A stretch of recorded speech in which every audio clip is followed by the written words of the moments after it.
বাদশাহ আওরঙ্গজেব বিশাল ভারতবর্ষের একচ্ছত্র সম্রাট হওয়া সত্ত্বেও রাজকোষ থেকে কোন বেতন ভাতা নিতেন না। নিজ হাতে টুপি সেলাই করে আর কুরআন মজিদ কপি করে যা পেতেন, তাই দিয়ে অতি কষ্টে দিন গুজরান করতেন।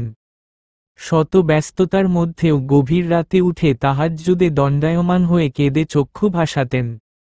তার জীবনের অসংখ্য শিক্ষণীয় ঘটনাবলীর মধ্যে একটি ছিল নিম্নরূপ। তার একজন মুসলিম সেনাপতি পাঞ্জাব অভিযানকালে একটি গ্রাম অতিক্রম করছিলেন।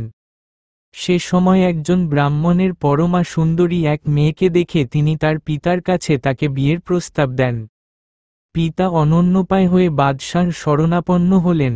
ওয়াদা অনুযায়ী উক্ত সেনাপতি 1 মাস পরে বরের বেশে উক্ত ব্রাহ্মণের বাড়িতে উপস্থিত হলেন। কিন্তু ঘরে প্রবেশ করেই দেখলেন ছদ্মবেশী সম্রাট আলমগীর উলঙ্গ তরবারি হাতে স্বয়ং তার সম্মুখে দণ্ডায়মান। ভয়ে জ্ঞান হারিয়ে সেনাপতি সেখানেই মাটিতে লুটিয়ে পড়ল। গ্রামবাসী হিন্দুরা ওইদিন থেকে গ্রামের নাম পাল্টিয়ে রাখল আলমগীর। যে কামরায় বসে বাদশাহ আলমগীর ওই রাতে ইবাদাতে রত ছিলেন, ওই কামরাটি আজও হিন্দুদের নিকট পবিত্র স্থান বলে সম্মানিত হয়ে আছে। কেউ সেখানে জুতা পায়ে প্রবেশ করে না। শিক্ষা। আধুনিক বিশ্বের বৃহত্তম গণতন্ত্রের দাবিদার রাষ্ট্র ভারত সরকার কি বর্তমানে সেখানে সংখ্যালঘু মুসলমানদের অধিকার রক্ষা করতে পারছে?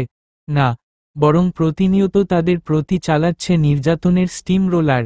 অথচ মুসলিম শাসক আওরঙ্গজেব মাত্র একজন হিন্দুর অধিকার হরণের ঘটনাকে বরদাস্ত করতে না পেরে নিজেই এগিয়ে গিয়েছিলেন। এরপরেও কি তাদের বোধোদয় হবে না?